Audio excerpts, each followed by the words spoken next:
Hello friends, welcome back to my channel. ഇന്നത്തെ നമ്മുടെ recipe oats omelette ആണ്. ഇത് നമുക്ക് വെയിറ്റ് ലോസിനായിട്ട് വളരെയധികം ഹെൽപ്പ് ചെയ്യുന്ന ഒന്നാണ്. അപ്പം ഇതിനാവശ്യമായിട്ട് ഒരു ബൗളിൽ 2 ടേബിൾ സ്പൂൺ ഓട്സും 2 മുട്ടയും കൂടെ എടുത്തിട്ടുണ്ട്. മുട്ടയെ നന്നായിട്ട് ഓട്സിൽ ബ്ലെൻഡ് ചെയ്യുക, നന്നായിട്ട് മിക്സ് ചെയ്യുക. മിക്സ് ചെയ്ത് അത് നമുക്ക് ഓട്സ് കുറച്ച് കുതിർക്കാനുണ്ട്.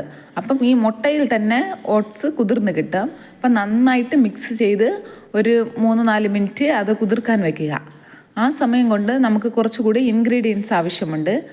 അതിനായി ഞാനിപ്പോൾ എടുത്തിട്ടുള്ളത് 1 ക്യാരറ്റും മീഡിയം സൈസിലുള്ള ഒരു സവാളയും പിന്നെ 1 ഗ്രീൻ പീസും കൂടെയാണ് എടുത്തിട്ടുള്ളത്. നമുക്ക് ഇതിന് കൂടെ മല്ലിയില ഇടാം, കറിവേപ്പില ഇടാം, വേറെ നമുക്ക് ആവശ്യമുള്ള ചെറിയ ചെറിയ ഇൻഗ്രീഡിയൻസൊക്കെ ഇടാം. ഞാനിപ്പോൾ ഇത്രയാണ് എടുത്തിട്ടുള്ളത്. അപ്പം ആദ്യം തന്നെ കുഞ്ഞു കുഞ്ഞായിട്ട് അരിഞ്ഞു വെച്ചിരിക്കുന്ന സവാള എടുത്ത് അതിൽ മിക്സ് ചെയ്യുക.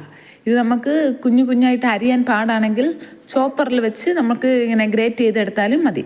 ഞാൻ അങ്ങനെയാണ് ക്യാരറ്റിനെ ഗ്രേറ്റ് ചെയ്തെടുത്തിട്ടുള്ളത്. അല്ലെങ്കിൽ കഷ്ണമായിട്ടല്ലേ കിടക്കും, അപ്പം നമുക്ക് കഴിക്കാനും നല്ലൊരു ഇതായിട്ടിരിക്കും. അപ്പോൾ നന്നായിട്ട് ഗ്രേറ്റ് ചെയ്തെടുത്ത് അതും കൂടെ ഇതിലിട്ട് മിക്സ് ചെയ്യുന്നു.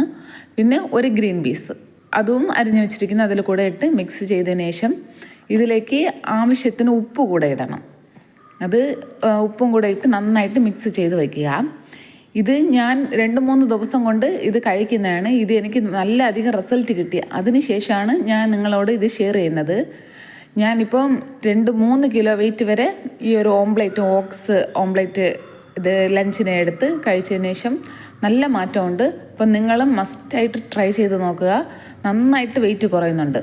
ഇനി നമ്മൾ ഇതിലെ പാൻ അടുപ്പത്ത് വെച്ച് ഇത് ഓയിൽ കൂടുതൽ ഒഴിക്കാൻ പാടില്ല, ചെറുതായിട്ടൊന്ന് ഇത് ചെയ്ത് വിട്ടതിന് ശേഷം സാധാരണ നമ്മൾ ഓംലെറ്റ് ഇടുന്നത് പോലെ സ്റ്റൗ ഓൺ ചെയ്ത് പൊരിച്ചെടുക്കുന്നതാണ്. പിന്നെ ഇത് ഓട്സ് ഓംലെറ്റ് എന്നേ പറയില്ല, സാധാ എന്തോ നല്ലൊരു ഫുഡ് കഴിക്കുന്ന പോലെയേ ഇരിക്കുന്നുള്ളൂ. നമുക്ക് ചോറൊക്കെ കഴിക്കുന്നതിനേക്കാളും നല്ല ഫില്ലിങ്സ് ആയിട്ട് ഇരിക്കും. നല്ല ടേസ്റ്റ് ഉണ്ട്. ചിലർ വിചാരിക്കും ഇതൊക്കെ ഇടുമ്പോൾ ടേസ്റ്റൊക്കെ കുറഞ്ഞു പോകുമോ, അങ്ങനെ ഒന്നുമില്ല. നല്ല ടേസ്റ്റായിരുന്നു. ഞാനും യൂട്യൂബൊക്കെ കണ്ട് തന്നെ ഇത് ട്രൈ ചെയ്തത്. അപ്പം വെയിറ്റ് എങ്ങനെ കുറയുമോ ഇല്ലയോ എന്നൊന്ന് നോക്കിയതിന് ശേഷം എനിക്ക് 2-3 കിലോ വരെ കുറഞ്ഞിട്ടുണ്ട്. അപ്പം നിങ്ങളും മസ്റ്റായിട്ട് ട്രൈ ചെയ്യുക. Okay, by.